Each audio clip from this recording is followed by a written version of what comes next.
Our upgrade pace is looking solid right now, but I do think we need to push harder if we want to stay competitive. Here's the report. What's going on, guys? Aarava here. Welcome back to another episode of my F1 2016 career mode, episode number 6 today for season 2 at the Monaco Grand Prix. You can see we're kicking things off today with a vehicle performance comparison from our R&D engineer. You can see Mercedes there, ourselves in the middle with McLaren, Honda, and then Red Bull Racing. And you can see that Red Bull have caught up a little bit to us. Not quite level, but pretty much one upgrade probably away from overtaking us, Red Bull are.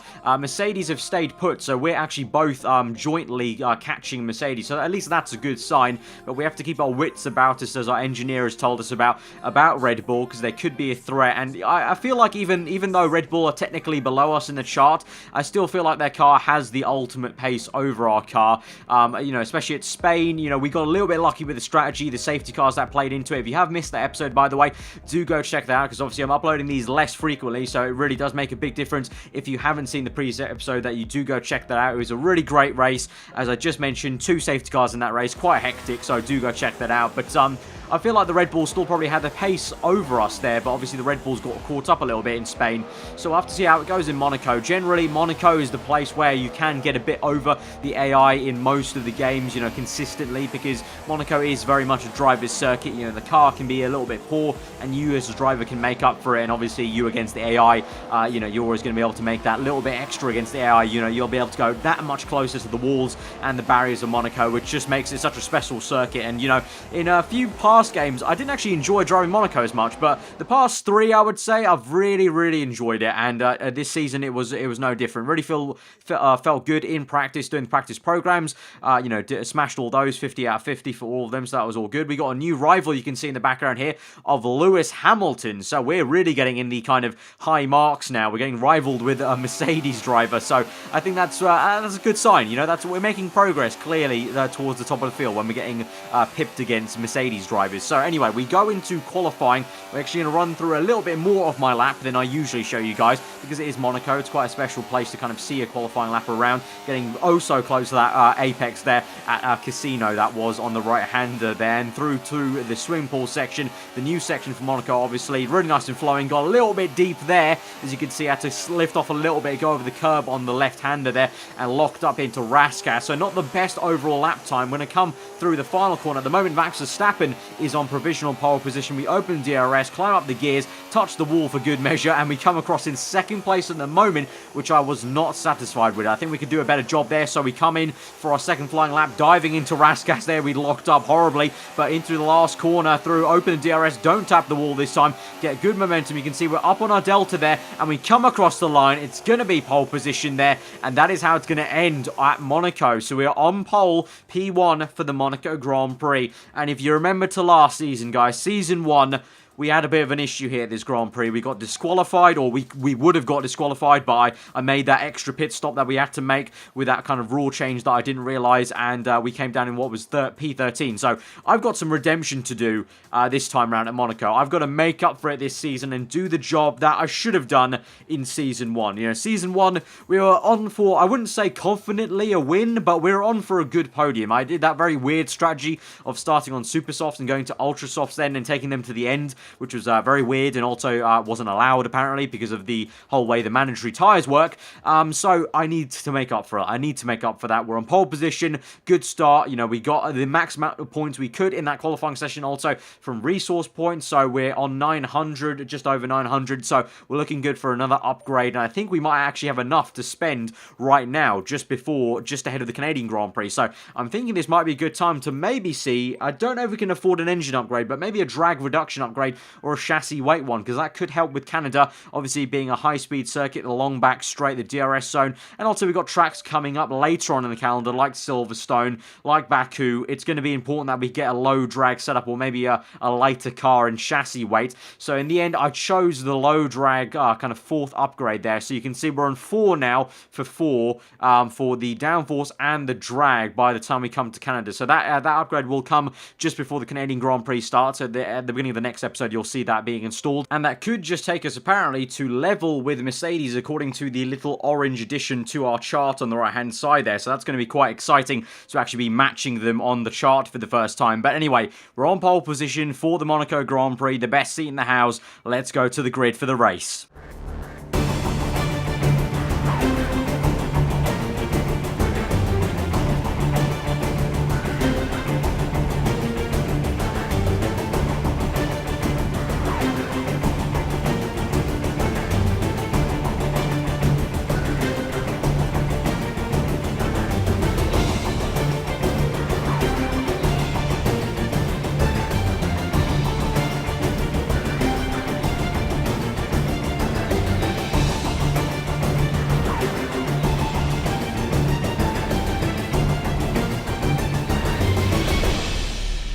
So as per usual, we take a look at the race strategy ahead of that formation lap. As you can see, the classic Monaco strategy for a 50% race, a one-stop today. Ultra softs, then super softs. Don't even need to use that yellow wall soft tyre because the tyres will just go and go and go at this circuit. You know, hardly any tyre wear, so we won't have any issues with that. Also, you can see the forecast was no rain forecasted, so it should be a nice, clean, dry race for us. Maybe a few clouds here and there to maybe make the track a little bit cooler, but I think it's not going to be raining unless the game wants to spring a surprise on us. But we start the formation lap here, and I forgot to mention, actually, this is, I think, I'm pretty sure our very first pole position on this game, in this McLaren, in this career mode, which is absolutely awesome to really, you know, finally get a pole position there.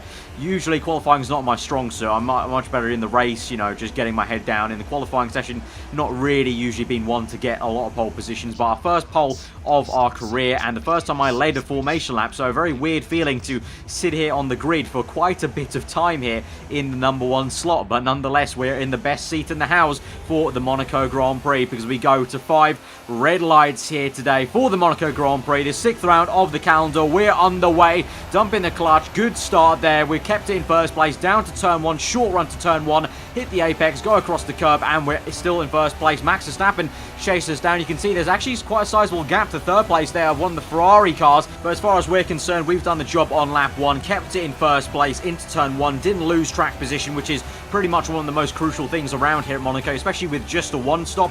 You know, not many opportunities to actually strategically overtake people. Getting ahead on track is very, very key to being successful at this race today. So we're still in first place by the end of lap 3 as we go through very, very close to the inside of that final corner. Coming across the line, it's going to be the fast lap of the Grand Prix so far, seeing purple pretty much for the first 3 laps actually it was, and just feeling very good. You can see getting a gap to Verstappen there in the mini-map, and also the delta time on the top left when we cross the line. So feeling good, feeling comfy here at Monaco, and we move on to lap 11. Quite a few laps later into the Grand Prix, and we're still in first place. Verstappen is still in second. You can see Raikkonen is still in third. I think he's been there since the beginning. I think he was the Ferrari at the beginning. A virtual safety car, though, has been called here on lap 11, so that's going to slow things down a little bit. I feel like Verstappen gained a little bit of time there right on the beginning of the virtual safety car. As we come through as it ends and DRS is enabled to return to racing speed, I feel like Verstappen gained a little bit in that virtual safety car period because I wasn't able to kind of get the jump on the delta time. Usually, as I mentioned, I think I mentioned it at Spain, I think, that you can essentially get a little bit of time on the virtual safety car if it's ending, basically. As soon as it tells you it's ending, you should just floor the throttle and just go for it. Don't worry that you're in the red, because you'll actually get a little bit of time there, because obviously the virtual safety car will then end. It'll go green flag. But I didn't do the best job there at the very end, but it's no harm done. We're still in first place, still got a bit of a gap. You can see there on the replay camera as we go into Raskas. We're actually going to box this lap, as you also saw there on the bottom right. We radioed into my engineer. I'm using that quite a lot now these days on the game. I never used to use it on F1 2015, but for some reason now on F1 2016, I found myself using the microphone feature a lot more, just to say box this lap or tell me about the cars behind. Just a lot easier than using the fiddly buttons. But I don't know, I never thought to use it in 2015. But we come out of the pit, still in first place. Thankfully, no kind of calamities in the pits, which have been quite bad. And you know, the McLaren team, I'm going to say, have been quite known to do that in our career mode a few times in season 1. So thankfully, we have got ahead, and we've kept ahead of Max Verstappen, right behind Rio Haryanto here in 5th place. So this might mean, you know, obviously people have pit by now in front of Haryanto, but it looks like Haryanto and maybe his teammate Verline, I think, who is ahead of him, are basically going to be at the tail end of the points here, I think, by the time it all filters out. So Harriento doing a good job so far with his fellow teammate Verline, who I think is just ahead of him. But we move on later into lap 15 through towards that swing pool section, the new section of the circuit, trying to catch up to Rio here through towards the actual chicane over the bump on the left, and we'll close up on him into Raskas, and we might make a move into the final corner if he's not going to pit. I'm hoping he's going to pit. Doesn't look like he is, so we're going to have to make a move down the inside. Very close stuff, but we've made it nice and easy. Harriento actually gave me the room there, didn't hinder himself too much, and actually look at that, he's held up Verstappen a little bit because Verstappen has not managed to follow me through, so that actually helped me out quite a bit. And so on to the very next lap into Raskas. This time Verline does come to the pits along with the Toro Rosso. I think that was Sainz, and so we come through, a bit of oversteer through the last corner. We'll come across the line and we'll come back into first place of the Monaco Grand Prix. So controlling this race at the moment, and I've got to say it's probably been the first time ever that I felt this comfortable in a Grand Prix, and it felt great. It truly felt great. I think I remember back to, I think it was like my career mode on F1 2014, back at the Belgium Grand Prix, I think it was, in Season 1 in the Williams. I mentioned then in that race how good it felt to basically drive like, almost like Sebastian Vettel or Lewis Hamilton out in the lead of a Grand Prix when they're dominating, just kind of relaxing, taking in the Grand Prix, just making sure you're putting in the lap times to keep ahead, and that's pretty much what I did. I kind of relaxed. I definitely had some pace in the tank, so if Verstappen got closer to me, I could have pushed away from him and got that gap, but I didn't feel the need to, so just relaxed and kind of settled down on lap 24, and we're actually going to move on later on to lap 28, or the very end of lap 28, on to lap 39, and unfortunately, not kidding, honestly, nothing really happened this Grand Prix. It was very much Monaco, classic Monaco, just controlling the race, doing my own thing, kind of like Mark Webber 2012 kind of style, where everyone's just kind of going around in train, classic kind of, you know, street circuit sort of stuff. So guys, I do feel a little bit bad that this episode is going to be a lot shorter than my usual episodes, and there's not been too much action, you know, there wasn't even that much action overtaking back markers. So guys, if we can try and get this episode to 2,000 likes, I will upload the Canadian Grand Prix tomorrow, so you'll get 2 in a row, you know, no kind of 2 or 3 day gap between episodes for this one and Canada. If we can try and get to 2,000 likes, I will upload that tomorrow, guys, because I do feel like this was a bit of an annoyingly shorter episode, but nonetheless, still a great one for me, because we come through the final corner for a very, very satisfying race win today. We are the Masters of Monaco.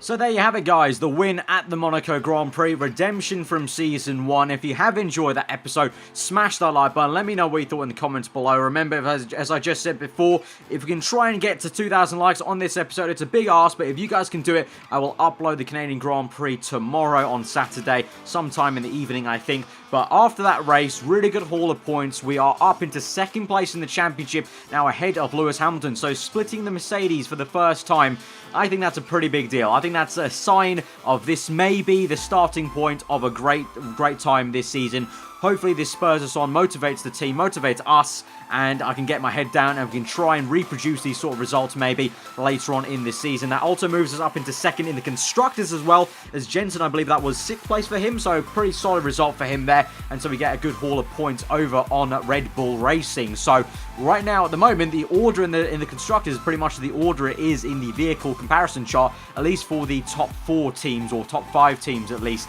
around there, as Haas also has moved up the order in terms of the vehicle performance there, and Ferrari still lacking there in 4th place, worryingly.